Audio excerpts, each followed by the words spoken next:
Everyone, welcome to my channel. आज के video lecture में हम अभी जो मौसम चल रहा है मानसून का, उस सीज़न में ज़्यादातर लोगों को डेंगू मलेरिया की बीमारी हो सकती है। तो ये जो डेंगू की बीमारी होती है, तो डेंगू की बीमारी में सबसे अच्छी 5 ऐसे कौन से बेस्ट दवा है जिसके बारे में आज हम सीखेंगे। तो आज के वीडियो लेक्चर में 5 बेस्ट मेडिसिन के बारे में सीखेंगे कि 5 सबसे अच्छी ऐसी कौन सी दवाइयाँ हैं जो कि डेंगू मलेरिया वाले मच्छर को जो काटने से जो आपको रोग होता है उसका इलाज मिल सकता है। तो चलिए स्टार्ट करते हैं हमारा वीडियो लेक्चर। लेकिन उससे पहले जानेंगे कि अगर आपको मेरा ये जो मटेरियल है वो अच्छा लगता है, आपको मेरे साथ ऐसे ही स्टडी करना अच्छा लगता है, या फिर किसी भी तरह का आपको स्टडी मटेरियल चाहिए, लाइक बी फार्म के लिए, एम फार्म के लिए, नर्सिंग के लिए, MBBS के लिए, इस तरीके से किसी भी मटेरियल चाहिए तो उसके लिए आप मेरी मोबाइल एप्लीकेशन को डाउनलोड कर सकते हैं। तो ये मोबाइल एप्लीकेशन प्ले स्टोर पे अवेलेबल है, तो अभी जाइए और इसका रजिस्ट्रेशन कीजिए, जिससे कि आपको फ्री जानकारी मिलेगी और आपको दवाइयों के बारे में भी सीखना है, मेडिसिन कोर्स लेना है, तो उसकी भी आपको कम्प्लीटली फ्री जानकारी सरल भाषा में मिल जाएगी। तो उस पर हम सीखेंगे कि डिफरेंट वीडियो लेक्चर्स, वहाँ पे आपको स्टडी मटेरियल मिल जाएगा, PPT और PDF भी आपको स्टडी मटेरियल के लिए फ्री अवेलेबल रहेगी। तो अभी डाउनलोड कीजिए learn with Pfizer mobile application. आगे बढ़ते हैं और सीखते हैं कि ये जो डेंगू की बीमारी होती है उसके कारण और सिम्टम्स क्या हैं, किस वजह से आपको हो सकता है। तो सबसे पहला आपका जो लक्षण है वो ये रहता है कि आपको फीवर हो जाता है। तो ये जो फीवर है वो 1 हफ्ते से ज़्यादा रहता है। सडनली आपको हेडेक हो जाना, फिर नोजिया वॉमिटिंग जैसा लगना, उसके बाद आपकी जो आई है उसके पीछे आपको टायर्डनेस रहती है, पेन रहता है, स्किन पे, बॉडी पे रैशेस हो जाते हैं, रेड रेड जैसे डॉट बन जाते हैं, और कभी कभार ऐसा होता है कि नाक में से और मुंह में से ब्लड आ सकता है, मसल पेन हो जाना और जॉइंट में भी पेन रहना।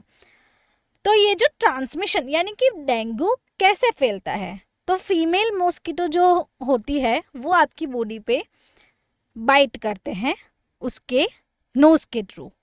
तो वो बाइट करने के बाद आप यहाँ पे देखिए उसकी जो टेल होती है वहाँ से वो ब्लड का सप्लाई करती है आपकी बॉडी में। तो मॉस्किटो बाइट जो होता है उसके कारण आपको या फिर किसी को भी डेंगू हुआ है तो एक से दूसरे में ट्रांसमिशन हो सकता है। अगर कोई ब्लड ट्रांसफ्यूज़न कर रहा है, एक से दूसरे को कोई ब्लड ट्रांसफ़र कर रहा है, ऑर्गन डोनेशन कर रहा है, या फिर मदर को डेंगू हुआ है तो डिलीवरी के वक्त भी चाइल्ड को भी डेंगू हो सकता है। इस तरीके से इसका ट्रांसमिशन हो सकता है। अब सीखते हैं इसके मेडिसिन ऑप्शंस के बारे में कि इसकी मेडिसिन क्या है, इसका इलाज क्या है।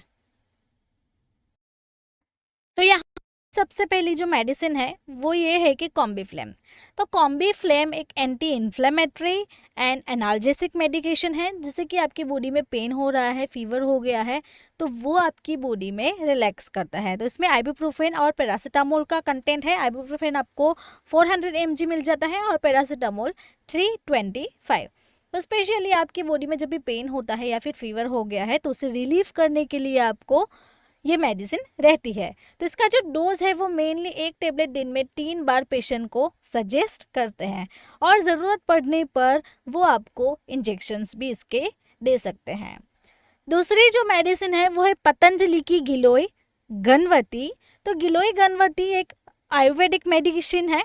तो यहाँ पे आप देख सकते हैं स्पेशली जब भी पेशेंट को फीवर होता है या फिर डेंगू के कारण फीवर हुआ है, डेंगू हो गया है और चिकनगुनिया हो गया है, तो ऐसी कंडीशन में गिलोय गनवती दे सकते हैं। गिलोय गनवती का दूसरा ये भी यूज़ है कि बॉडी को डिटॉक्सिफाई करता है और हमारी बॉडी की जो सिस्टम है, इम्यून सिस्टम है, और हमारी जो कम्प्लीटली जो बॉडी है उसको क्लीन करता है। तो स्पेशली कहाँ से क्लीन करेगा, थ्रू आउट द लिवर, और हमारी बॉडी में अच्छे से ब्लड सप्लाई करवाता है। तो इसका जो डोज है 1 से 2 टेबलेट पेशेंट को दिन में 2 से 3 बार सजेस्ट कर सकते हैं। थर्ड जो मेडिसिन है वो है कैरीपिल टैबलेट।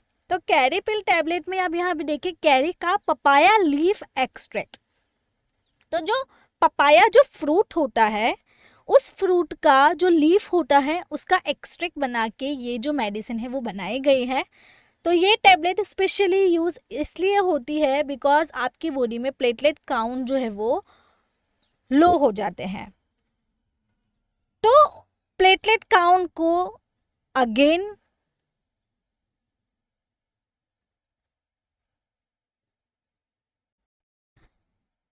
बॉडी में प्लेटलेट काउंट को इंक्रीज करने के लिए ये जो मेडिसिन है कैरी पिल वो डेंगू में दी जाती है। तो इसका मैकेनिज्म क्या है, ये हमारी बॉडी में कैसे वर्क करती है। तो हमारी बॉडी में कुछ ऐसे जीन्स होते हैं, तो जीन की एक्टिविटी को ये मेडिसिन इंक्रीज करती है। तो इसे पेशेंट को 1 से 2 टैबलेट दिन में 2 से 3 बार सजेस्ट कर सकते हैं। नाउ वीडियो के बीच में मैं आपको बताना चाहती हूँ हमारी एक बुक है जिसका नाम है डिजीज एंड ट्रीटमेंट। तो आप यहाँ पे इस वीडियो में देख सकते हैं इस तरीके से पूरी कलर प्रिंटेड बुक आएगी। इस बुक को परचेज करने के लिए आप हमें व्हाट्सएप के थ्रू कांटेक्ट कर सकते हैं। तो ये हमारा व्हाट्सएप नंबर है, कभी भी आप कॉल करें और अपनी जो बुक है वो ऑर्डर करवा सकते हैं। आगे बढ़ते हैं और सीखते हैं कि जो होम्योपैथिक ड्रॉप्स होते हैं वो विजल के डॉक्टर फारूक जी मास्टर के W858 नंबर के आते हैं। तो ये जो ड्रॉप्स है वो डेंगू ड्रॉप्स है। तो ये मेडिसिन का स्पेशली काम ये है कि डेंगू फीवर जब भी होता है तो लास्टली 6 से 10 दिन तक रहता है। तो ये इंडिकेट करता है कि कहीं आपको डेंगू है कि नहीं है। तो इसी कंडीशन में डेंगू के ड्रॉप्स पेशेंट को सजेस्ट करते हैं। तो ये जो ड्रॉप्स है वो स्पेशली ऐसे डिजीज़ और ऐसे सिम्टम्स को मैनेज करते हैं जो कि डेंगू के रिलेटेड है, जैसे कि फ़ीवर होना, बॉडी में पेन रहना, ज़्यादा फीवर रहना, तो बॉडी में थकान रहती है, इसके कारण प्लेटलेट कम हो जाते हैं। तो ऐसे कंडीशन में ये ड्रॉप्स आप पेशेंट को सजेस्ट कर सकते हैं। तो इस ड्रॉप को कैसे लेना है, पेशेंट को डोज कैसे प्रिस्क्राइब करना है, तो पेशेंट को हम सजेस्ट करेंगे कि आधे ग्लास में हम पानी ले लेंगे, उस पानी में 10 से 15 ड्रॉप्स डालकर दिन में खाना खाने के बाद 4 टाइम कंज्यूम करना है। देन उसके बाद हमारे पास है हिमालय की प्लेटेंजा टैबलेट।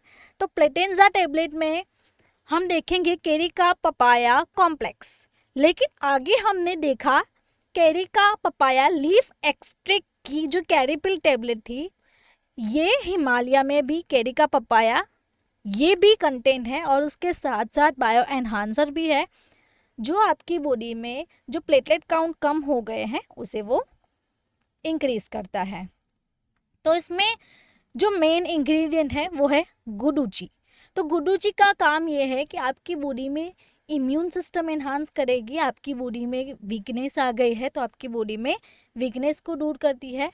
मेडिका तो एंटीपायरेटिक है और बायो अवेलेबिलिटी एनहांसर, यानी कि अच्छे से पेनिट्रेट करवाएगी ड्रग को और प्लेटलेट काउंट को इंक्रीज करती है।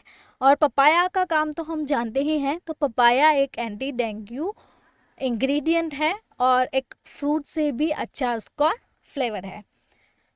तो डोज ये है इसका कि 1 से 2 टैबलेट पेशेंट को दिन में 2 बार सजेस्ट कर सकते हैं।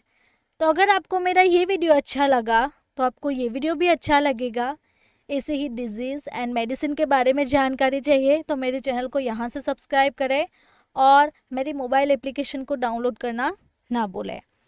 Thank you for watching my video.